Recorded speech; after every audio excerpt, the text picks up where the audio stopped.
It's snowing! Snow! Snow! Snow, snow, snow, snow, snow, snow, snow, snow, snow. We don't get much snow in England. Particularly not in London. But if it is going to snow, it's going to snow in January or February. Never get it in December. No Christmas snow. Yeah, it's Friday morning. It's snowing outside. It's quite cold.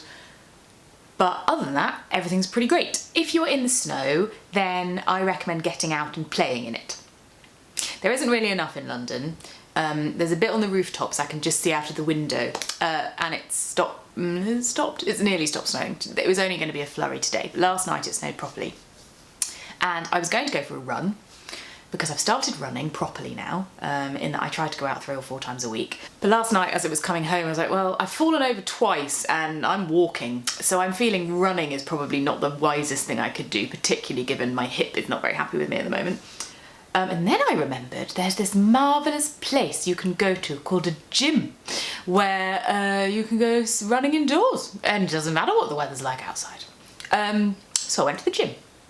And I went dressed in my running stuff, and then with tracksuit bottoms over the top, and a jumper, and a fleece, and a waterproof coat, and my wellies. Because it was snowing really hard, and it was really wet. The snow had started to already go a bit slushy, so lots of big puddles everywhere. I came out of the gym, put all my stuff back on again, my wellies. It was snowing a bit, but not too much. And the gym that I go to is in the middle of a park. The little avenue that you walk down is covered in trees, and so the trees were all dripping and it sounded all beautiful, and there were massive puddles everywhere and there was no one around. So I went and did proper 3-year-old jumping in puddles, and it was amazing.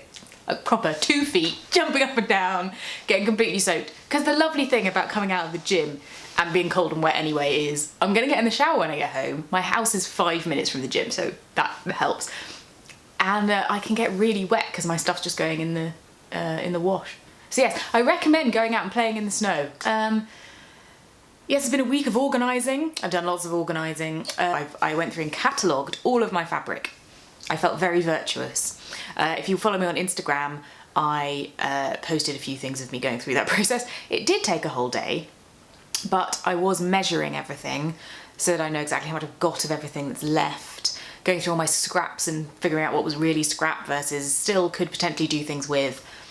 I just have this problem with waste where I just don't like getting rid of bits of fabric, and I am needing to be firm with myself and sort of say, you're never going to use it, get rid of it.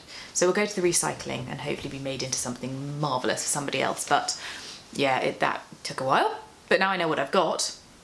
I have 30 something pieces of fabric that I could make a complete garment out of, and another 20 or so scraps. It's quite a lot. So I think I need to make a bit of a resolution to just use my stash and not buy new things. I mean, in reality, that's never going to happen, but it's a very nice thought, so I'm going to carry on with it.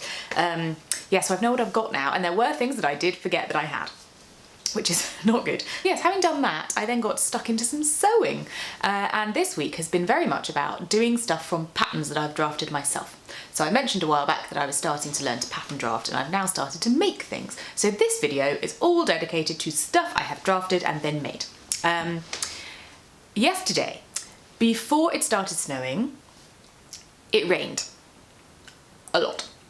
And the roof of my studio, where I do my sewing, is corrugated plastic. For those of you who aren't aware, this is the international symbol for corrugated plastic. Why not? Let's make up a gesture for that. Why isn't there one? I have no idea.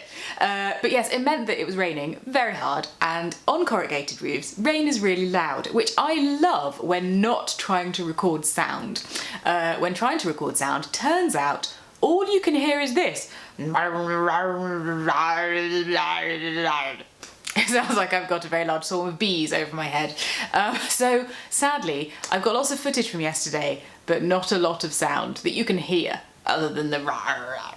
So I have now had to cut that together into a video where I've done a voiceover for it, because otherwise it won't make any sense. So sorry about that.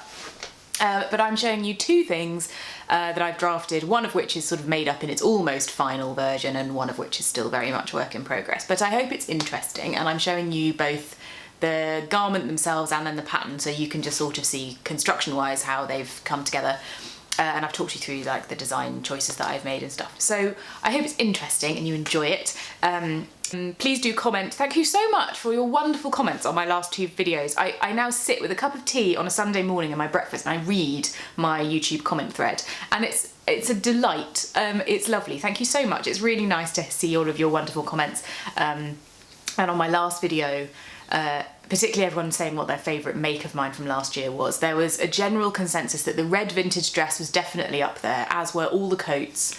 And what was the other thing lots of people liked? Oh, and the parrot dress. Obs. Yeah, so thank you, and do keep commenting. It's lovely to see what people like, and you know, where you feel like there are things that I could add, or stuff that, you know, you ask me what I've done and things. I started going through and comment and like replying to everyone, but it's getting to the point where I just can't do it now. There's too many of you. So I'm saying a general thank you to everyone, and I do mean it. And if you ask me questions, I tried to go through and answer the questions. So there's things I've forgotten to say, or you don't know because you've not, you know, I refer to a previous film and you've not seen it.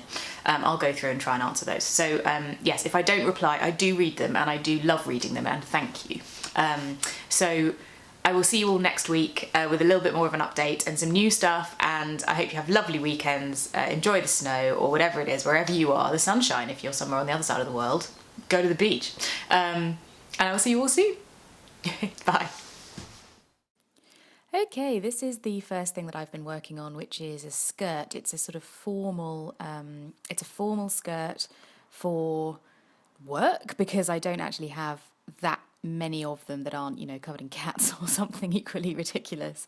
And I'll just show you the front. And this has a lowered waist, this skirt, so it sits about 2 inches below the waistline, which is about belly button height on me, which means that the very top has been taken off, so that's missing, and the dart basically has been completely removed because it sits in that first top inch, so there's no darts to sew, which is great. Then there's a facing that sits along the top, which just is the top sort of couple of inches and will sit inside the back, but you can see how it sits there. And the only other thing really to say about the front is that it's a pencil skirt, so rather than in a straight skirt it coming straight down like that, it just kind of nudges in about 1 inch.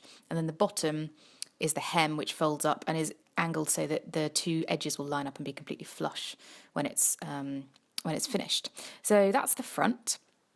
And then the back has slightly more going on because it has a pleat, and I'll just start at the top again, but the same is true. So the top 2 inches have been taken off and the facing is in place. Would sit just at the top there, but the bottom now has this lovely accordion pleat. So rather than having a kick pleat or a split at the back, it's got an accordion pleat which folds out like an accordion. So this is what it looks like when it's all folded up. You can see it sits flush at the back, but then all of the fabric basically stacks up underneath the split, and you end up with a lovely sort of flared out pleat, which is just an unusual detail and something that I kind of wanted to try. So that's the paper pattern. But this is where I've got to. This is the front. If you follow me on Instagram, which is @StitchMyStyle, you will have seen that I posted a picture of these fabrics when I was actually working on this. So this is a camel coloured, it's not really showing up great on film today, but it's a camel coloured worsted 100% wool, more wool, that I got in Goldhawk Road. And then in the reason this has got tacking stitches all around it, which you can probably see, is that the inside is underlined with this lovely sort of soft purple silk organza, which is a slightly sort of paler shade than it's coming up on screen, but it's really lovely. So this is one of those things I'm making to hopefully last me a very long time. So it's made of good quality stuff. I got the silk organza in Goldhawk Road as well. So that's the front, and you can see it's relatively straightforward. I've not yet put the facings on because I want to make the lining unit first. This is the back, and you can see that it's got this lovely accordion pleat, which obviously sits beautifully in wool because it behaves itself when you use steam with it, but when walking that will kind of just flare out and kick out. It would be really nice to do this with a different colour fabric underneath, so that when you walk you get a bit of a kick of something. So the only things I have to do now is add my facings, which are cut ready here, and then put the lining unit in. Okay, so I've now put the lining in to the skirt, and I used the leftovers from my coat actually, because I had some of that left over, which I realised from doing my fabric catalogue. So the lining and facing unit are now in, and you can see the lining in here. It looks really nice, actually. I like the neutrality of the colour on the inside. I thought about using something a lot more patterned, but decided I'd just use up some of the stuff I've already got. And there's an invisible zip, which is working fine. So now it just needs hemming, and then it'll be done. Okay, the second thing that I wanted to show you is this dress that I've been working on. And this is actually the first thing that I have drafted that's a full dress. And this is the first draft and the first toile, so there's not been any adjustments to this from when I did the initial draft, and I'm actually really pleased with it. There are obviously a few issues, but there always will be. But it, looks like a dress, which is a good start, and it will, I think, turn out really well. It's obviously in a kind of yellow poly cotton right now because it's just a toile, but I'm just going to talk you through the various elements of the design, and then chat about the fit and stuff, the changes I think I'm going to make. So the top has this sweetheart neckline, which I'm really pleased with. I had this in my head and I knew this is what I wanted this dress to look like. And when I drafted it, I wasn't sure how it was going to look when it was actually finished, but I'm thrilled with it and I'm going to keep it exactly as it is. This is the finished line you can see on here. I've sort of sewn in at the seam allowance and snipped it and then turned that under. So this is the final version. Then it's got a centre front seam and an empire line, which is curved under the bust. So it comes up very slightly in the centre and then sort of dips down towards the edges. Then at the waist, it's just got normal waist darts, which line up with those top ones in the bust. And then it has a straight skirt. It's not penciled in on this version at all. It's just straight, which actually I will talk a little bit about, but works fine.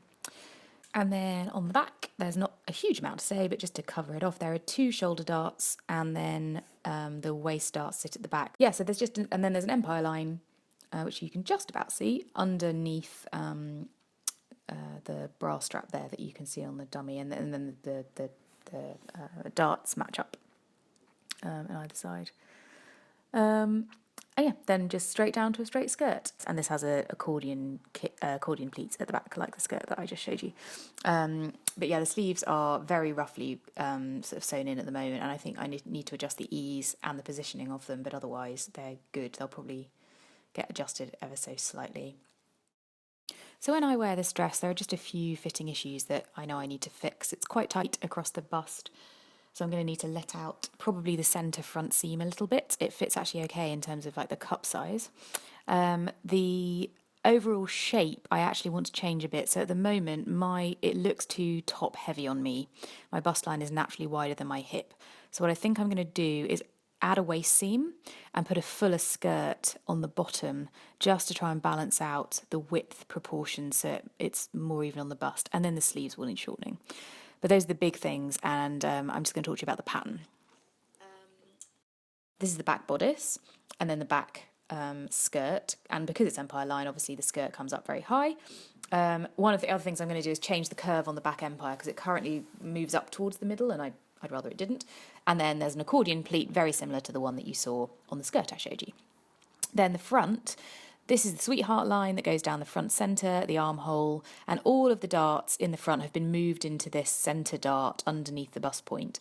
And that's what connects into the dart on the waistline, or rather the kind of on the skirt underneath. As you'll see here, you can see those two just about line up. Hopefully you can see the pencil lines on there.